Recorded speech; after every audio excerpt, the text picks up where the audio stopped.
I just wanted to kind of give like a top-down bird's eye view of my approach as an editor, um, before we get into the line-by-line comments. And the first thing that I really, and this comes, all of these come up, which is why they're on this slide, is intentionality, which is the longer that I do this, the lighter my touch gets in stories. And when I was a very baby writer and I was, trading critiques with other baby writers, I commented on everything and I put my opinions in there, and I didn't know that I wasn't supposed to put my opinions in there. And as I, the more experience I get, the less I do that. So one of the things that I'm always looking for in stories is whether it seems like the author is making the choices intentionally, or whether it seems like they're just kind of making choices without any kind of reason or motivation behind them. And this can be things like the point of view. Like if we're in second person, does it seem like that was a thought out choice? Or did the author just kind of go, I want to write in second person, which is totally fine. But usually, especially with like a strange choice, it's like you need to have some kind of internal reason or a mechanic that reinforces why that choice was made. So I'm looking for intentionality, and, reading for Apex, especially, I get a lot of stories that are a little bit off the wall, very dark, or from strange point of views. And, what I'm always looking for is, does it seem like the author knows what they're doing with this particular tool, or are they just kind of wielding it and they're not quite comfortable with it yet? So intentionality is the first thing. The next thing is clarity, which I think is probably the most important thing with a like giant asterisk. But I do think clarity is really, really important, because what we're doing, what our ultimate job is as artists, as storytellers, as writers, is to communicate. We want our stories to reach other people's brains if we're aiming for publication. That's what we're doing. And so if we are unclear, that is something that we need to decide how much we care about that, right? So some stories are very, very opaque and very difficult to understand, and that can be fine. And making the reader work can be something that some readers really get excited about and lean into, but that is going to limit your readership, right? If you're making the readers do a lot of work and have a lot of back knowledge to understand what you're trying to do as a writer, that limits how many people are going to get the impact of your story. So in general, when I'm editing for Apex or Crepuscular, or when I'm sent stories by clients who want me to look at their books or stories for, as an editor, I'm thinking about clarity, because we want to be able to communicate. And so we want to be clear about who our characters are, what they're feeling, and all of those things. So clarity is kind of the overarching thing. And then the reason clarity is important is because the deeper meaning, the deeper thing of what we're trying to do is immerse our readers in our fiction, in our stories. And if they're confused, they stop thinking about the story and start thinking about the fact that they're reading a story. And we don't want them a step back. We want them all the way in the text, completely immersed, living alongside your character or whatever it may be. And so this is where sensory details and rich world building and realistic characters and believable dialogue and all of those, kind of mechanics of writing come into play. Because if they're used clumsily, then they stand out, they call attention to themselves, and the reader goes, oh, right, I'm reading a story. And this is all happening like in the lizard brain, of course. But we don't want lizard brain waking up and remembering that they're sitting on the couch. We want them wandering through the corridors of our spaceship or what have you.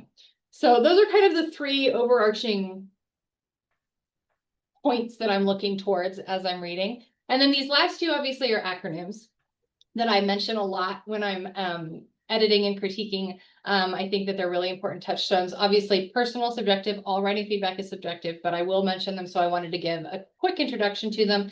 First one is the ghost of the story. And I got this from the great writing teacher and writer, Dave Wolverton.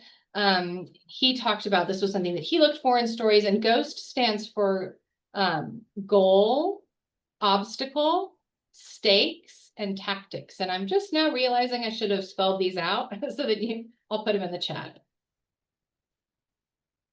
Oh, sorry. The T, there's the T. So, and this is kind of a way to make sure that your story has all of the functioning pieces of a story. The goal, what does your character want? everybody wants something. Kurt Vonnegut, I think, said every character wants something, even if it's just a glass of water. So what does your character want?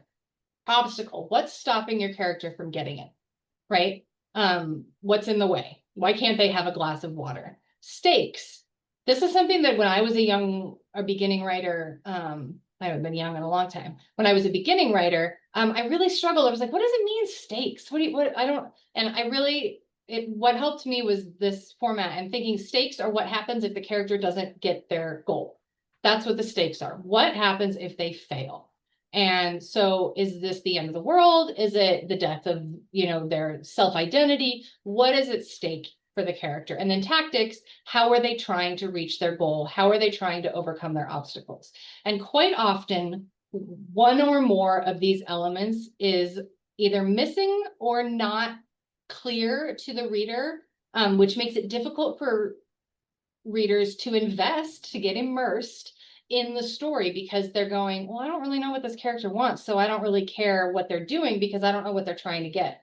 Or if they're just doing stuff, but we don't really know what their tactics are, we're like, well, yeah, they're doing this, but I don't really understand why. Like, what is their proximate goal? What are they trying to do with this action that they're taking? And so the ghost of the story is something that I will quite often, if a story isn't working for me, I'll kind of run through it in my head and be like, are all of these pieces there? And then Mince is from the editor, the old editor of fantasy and science fiction, Algis Budrys, and it stands for the script is not the story. And this is like warms the icy fringes of my dead heart. I could talk about this for days and days and days. And it's kind of not obscure, that's a weird word for it. It can be a little bit of a slippery idea. And the idea is that the story is what happens in the reader's head as they read. The manuscript is just the tool that we use to put the story in the reader's head. So the manuscript can be just the very end of the story, like the original Ender's Game short story was just the end, right? And like a little bit of the before. I've never read it, but a little bit of the before. So the manuscript can be just a bit of the story. The story has to have a beginning, a middle, and an end, right? But the manuscript doesn't have to have all of those pieces. And so, especially with flash fiction and microfiction, this can be a really useful thing to think about, because if you can put the whole story into the reader's head with just the end, then you've saved yourself a ton of work and words that you can invest in, beautiful descriptions and great dialogue.